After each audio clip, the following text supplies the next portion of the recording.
As all of us heard this morning, this reading comes from the lectionary for Sundays, but this section from St. Paul's letter is quite fitting for Vespers as well.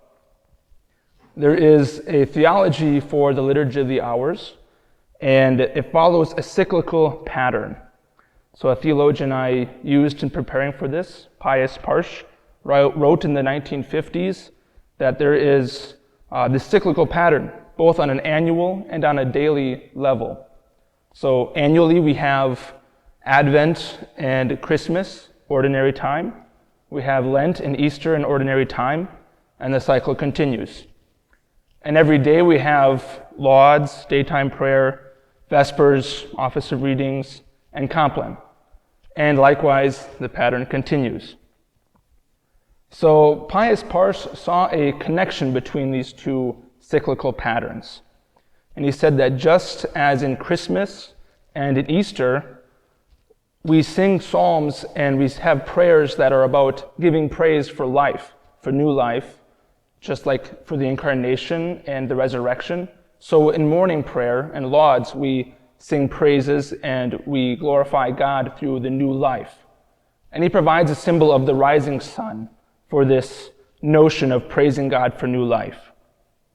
Then in ordinary time, we can connect that to daytime prayer. We recognize this praising God in the midst of our labors throughout the day. And he has the symbol of a sun at high noon. Maybe the heat is blaring down on people as they work. And then we have Advent and Lent. And this is connected to Compline as we prepare for our death, as we think about our eternal rest. And this is symbolized by the sun having set, and our rest being a symbol of our future death. So what about Vespers?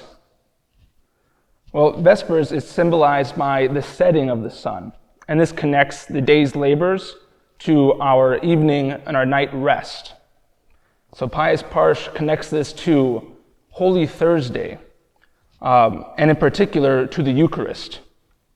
You see, the central theme of Vespers is that of gratitude, that of giving thanks. So during Vespers, we give thanks to God for all the work that he has done in us and through us during the day. And we give thanks for the time that we have remaining to continue to strive faithfully to bring our labors to completion.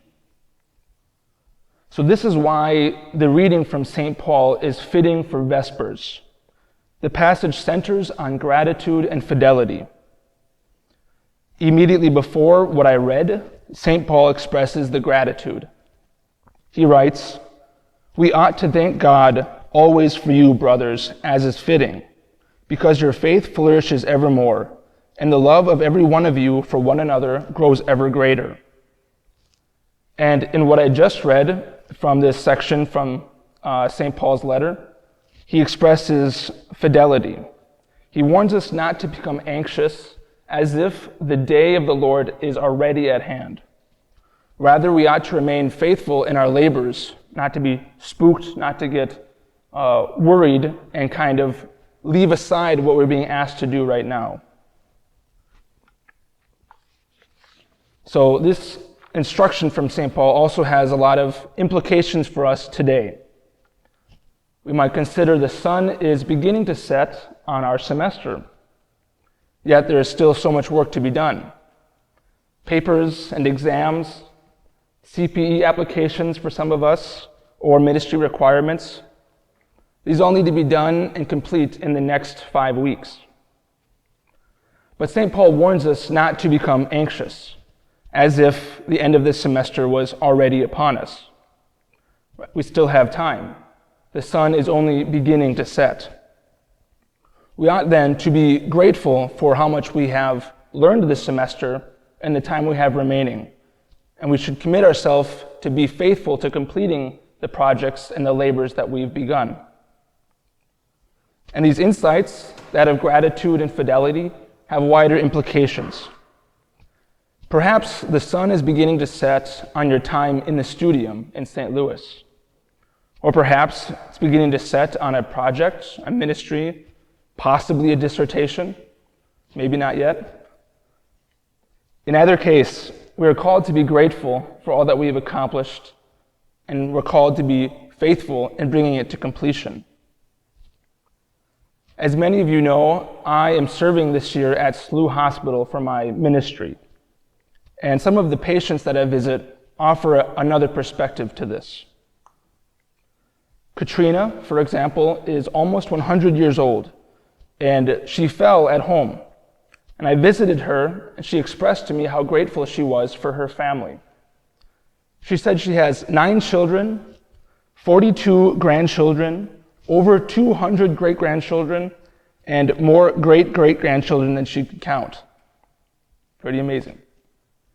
Another example is Danny, who was a chef in his mid-70s, and he suffered a severe car accident.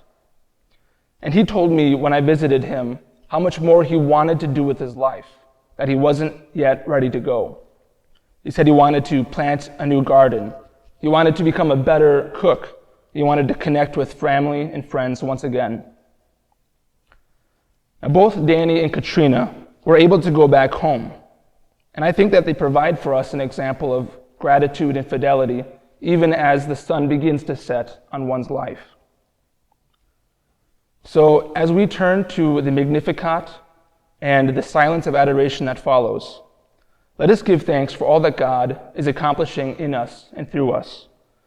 Let us give thanks for the time we have remaining and strive earnestly to bring our labors to completion, for the sun is beginning to set. Dear God,